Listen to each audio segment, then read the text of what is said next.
Pois contacto directo, precisamente o que buscamos agora en Ames con Suso López. Falamos con moitos rapaces que non pensen vostedes que están mirando por aí os veciños, miran pro ceo. Que vedes?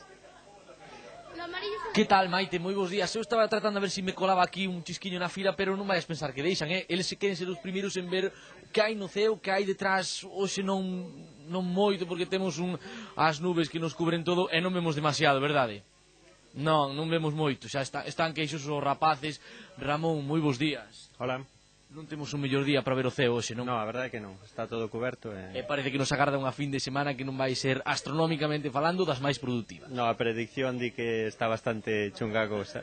Pero supoño que os chavales, para ir iniciándose pouquinho a pouco no mundo da astronomía, unha actividade como esta sí que funciona, non? Sí que lles vale. Sí, teñen moitísimo entusiasmo, aprenden moi rápido, aparte se quedan cos nombres das estrelas a primeira e o levan moi ben. Que tratades de ensinarlles? Como tratades de achegalos a ese mundo do universo con actividades como esta, Ramón? Bueno, nesta concretamente do que organiza o Concello de Ames, pois do que se trataba era un poquinho de enseñarlles a reconocer as constelacións os principales fenómenos que se producen no ceo, é dicir, a lúa, as fases da lúa, ese tipo de cousas, e dispois pois un pequeno cursillo acelerado de como montar un telescopio. Moitos teñen telescopios que non saben como montar, non saben como os teñen na casa guardados en caixas, entón, bueno, desta maneira pois, que saben un poquinho como montalo, como utilizalo, para que se usan os oculares, como se poñen. Ramón, a astronomía é un mundo tan descoñecido pro común dos mortais como parece, ou é un mundo moito máis chegadiño a nós do que moitas veces pensamos? Bueno, en realidad é un mundo moito máis próximo a nós do que pensamos. O que pasa é que na sociedade na que vivimos temos a limitación que produce a contaminación luminosa das cidades, que fai que as novas xeracións, os rapaces pequenos, pois en moitos casos non cheguen a ver as estrelas casi nunca, non? Son xente que vive preto das cidades ou mesmo nas cidades e nin coñecen a Vía Láctea, nin saben identificar as constelacións, cousa que fai pois 40 ou 50 anos era de dominio público, vamos, era unha cousa que todo o mundo sabía. E ademais algo que nos dá tanta utilidade no día a día como podría ser coñecer un chisquiño mellor que hai detrás do universo, non? Como funcionan as estrelas, os planetas, as constelacións.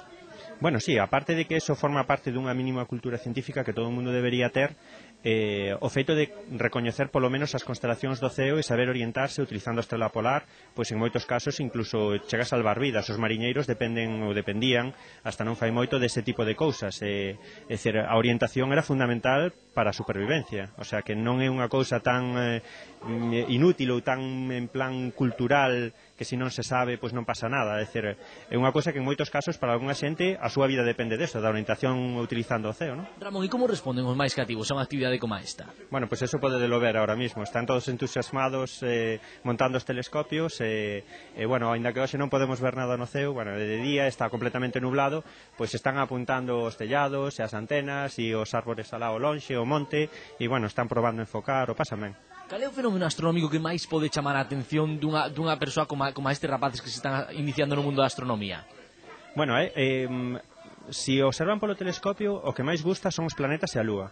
Eso enamora a calquera. É dicir, tanto chama a atención, non? Que na Terra dis, de repente, pois aparece un Plutón, aparece un Marte e ti dis, como podo ser capaz de ver iso?